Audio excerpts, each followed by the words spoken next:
A nível nacional, os advogados de Pedro Dias vão recorrer da medida de coação. Assim, a defesa de Pedro Dias também questionou ontem o espetáculo de entrada no tribunal. A advogada de defesa de Pedro Dias pôs em causa o modo como este entrou no tribunal pela porta principal. Segundo a cáustica, teria sido preferível uma entrada pela porta das traseiras, habitualmente usada por todos os arguidos. A advogada sublinhou que não falaria sobre o processo ou sobre a prisão preventiva que foi terminada. Considerou também que o normal, se existem tantos indícios como se diz, que a acusação esteja concluída em 6 meses. Entretanto, os advogados do suspeito de homicídios em Aguiar da Beira anunciaram que vão recorrer para o Tribunal da Relação de Coimbra da medida de coação de prisão preventiva decidida ontem pelo Tribunal da Guarda. Ainda por cá, o governo português acompanha a situação das vítimas do acidente na Bélgica. O governo português está assim a acompanhar a situação das vítimas do acidente rodoviário na Bélgica, em que morreram 3 portugueses e 4 ficaram feridos, disse à luz a fonte do gabinete do secretário de Estado das Comunidades. Segundo a mesma fonte, José Luís Carneiro está a acompanhar a situação através da Embaixada e dos consulados na Bélgica e envia as condolências às famílias das vítimas. Os mortos são 3 homens de 50, 40 e 44 anos, oriundos de Gondomar, Marco de Canaveses e Rio Tinto. Os feridos, 2 dos quais com gravidade, são oriundos de Faf, Amarante e Felgueiras, de acordo com a mesma fonte.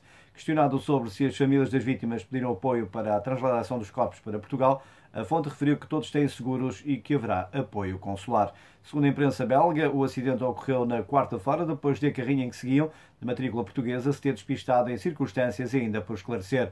A carrinha despistou-se na autoestrada E42, entre Namur e Liege, a cerca de 50 km de Bruxelas. As circunstâncias em que o acidente ocorreu estão por esclarecer, sabendo-se apenas que a carrinha se despistou e embateu num caminhão com semi-reboque e que houve ainda 2 automóveis envolvidos. Na origem do acidente poderão ter estado as condições meteorológicas, nomeadamente a falta de visibilidade devido à chuva que caiu com intensidade na quarta-feira, referiu a imprensa. Lá para fora, e a nível internacional, um ano depois dos atentados, Paris vive sob o trauma, mas encontrou uma normalidade. Assim, a capital francesa é hoje uma cidade com segurança, mais musculada e com medo de um novo ataque terrorista. No domingo passa um ano dos atentados em Paris. A cidade recuperou alguns dos hábitos antigos, mas é uma normalidade diferente. Os parisienses voltaram ao seu cotidiano habitual, mas é uma normalidade diferente, sobretudo porque continua a haver um trauma e há muito mais segurança. No dia 13 de novembro de 2015, recorde-se, 9 terroristas dividiram-se em 3 grupos e fizeram ataques quase em simultâneo. Um junto ao Estado de França, outro dentro da sala de espetáculos Bataclan e outro numa zona de restaurantes e cafés. O estado de emergência, que era inicialmente para durar apenas 12 dias, tem-se prolongado até hoje, tendo um impacto real e direto na vida dos parisienses. Há muitos militares com coletes à prova de bala e com metralhadores na rua e para se entrar em qualquer tipo de espaço público, universidades, centros comerciais, salas de espetáculo, entre outros, é sempre revistado à entrada. A vida mudou de certa forma porque vive sempre sob o peso de um eventual ataque terrorista, mas os franceses tentam encarar ainda a vida com uma certa normalidade. Os ataques foram reivindicados pelo autoproclamado Estado Islâmico. Estes atentados causaram 130 mortos, 90 das quais no Bataclan e mais de 350 feridos. A sala de espetáculos esteve fechada para obras, desde então reabre este fim de semana com um concerto de Sting. É uma abertura simbólica, tendo em conta que ocorre um ano depois e que todas as receitas vão reverter para uma associação que ajuda as famílias das vítimas.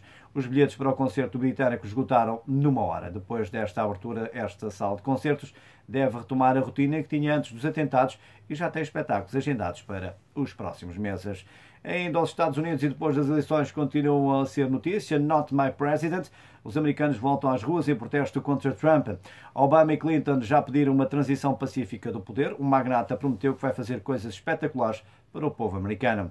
Os protestos contra a eleição de Donald Trump como presidente dos Estados Unidos continuam. Pelo segundo dia, milhares de pessoas manifestaram-se em várias cidades, não havendo registro de incidentes. Entretanto, Donald Trump voltou à rede social Twitter, que utilizou durante a campanha para se dirigir aos manifestantes. Acabei de ter uma eleição presidencial muito aberta e bem-sucedida. Agora os manifestantes profissionais incitados pelos média estão a protestar. Muito injusto. O magnata prometeu ainda que vai fazer coisas espetaculares para o povo americano.